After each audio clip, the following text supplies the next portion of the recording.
Let's start with a really powerful idea. Being geographically illiterate isn't just about not knowing capitals or where countries are. It's much deeper. It means you're missing out on the ability to truly understand the world around you. And more importantly, you're missing the chance to help shape it for the better. So, welcome. Today, we're going to do a quick flyover of a really important course for all university freshmen in Ethiopia, GES 1111, or the Geography of Ethiopia and the Horn. We're going to unpack what's inside this course and, why it's such a big deal. So here's the plan. First, we'll tackle the big why, like why is this course so essential? Then, we're going to walk through the four main parts of the course itself, from the land to the people to the economy. And finally, we'll bring it all back to you and what it means to be geographically literate. Okay, so let's get right to it. Why is this course mandatory? What's the core idea here? Well, this course was actually brought back to fill a pretty critical gap in understanding. The goal isn't just to memorize facts. It's about creating citizens who can look at a problem, say about where to build a new road or how to manage water resources, and really analyze it. It's about understanding how people and their environment are all connected, which builds critical thinking and, hopefully, a stronger sense of national unity. So, part one is where it all begins. It lays the absolute groundwork. We're talking about defining the actual physical space of Ethiopia and the Horn, where it is, what its shape is, and how to use the most fundamental tool of all, the map. This first part covers the basics, but these basics have huge implications. You'll learn the absolute location, sure, the latitude and longitude, but maybe even more important is its relative location, who its neighbors are, because that shapes politics and trade. We'll also see how its massive size, the 8th largest in Africa, creates both massive opportunities and some serious challenges. And this is really cool. We explore the idea that a country's shape isn't just an accident. It can actually affect how easy it is to govern or even defend. And that leads to this really interesting question. Does the shape of a country actually matter? Or is it just a random blob on a map? Well, this course says, yes, it absolutely matters. So let's look at the actual numbers. That AB ratio column is basically a score for how compact a country is. The higher the number, the more compact the shape, kind of more circular and less long and stretched out. And you can see Ethiopia's number, 210, is pretty high compared to its neighbors. So what? Well, think about it. A more compact country can be way easier to connect with roads, easier to administer from the center, and even easier to defend because you don't have these super long, difficult borders to manage. It's a real-world advantage. Okay, so now that we've got the space defined on a map, part two zooms way, way out. We're going back in time, billions of years, actually, to see how the physical stage for Ethiopia's story was built. We're talking about a landscape literally forged by fire, time, and incredible natural forces.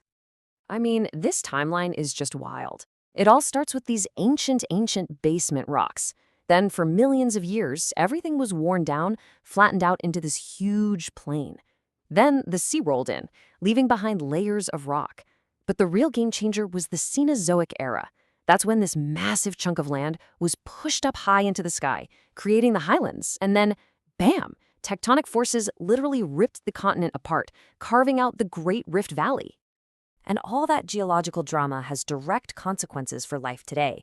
It created these two totally different worlds inside one country. You have the highlands, cool, plenty of rain, densely packed with people, and perfect for farming. And then you have the lowlands, hot, dry, sparsely populated, and home to a more nomadic way of life. This split between highlands and lowlands is fundamental to understanding pretty much everything about the region. This section also dives deep into the country's amazing natural resources. And we're talking about everything. The minerals hidden in the rocks like gold and potash, the dramatic mountains and plateaus, the complex climate patterns, and of course, the incredible water resources. There's a reason they call Ethiopia the water tower of Africa. It's all connected and it all forms the foundation of the nation's wealth.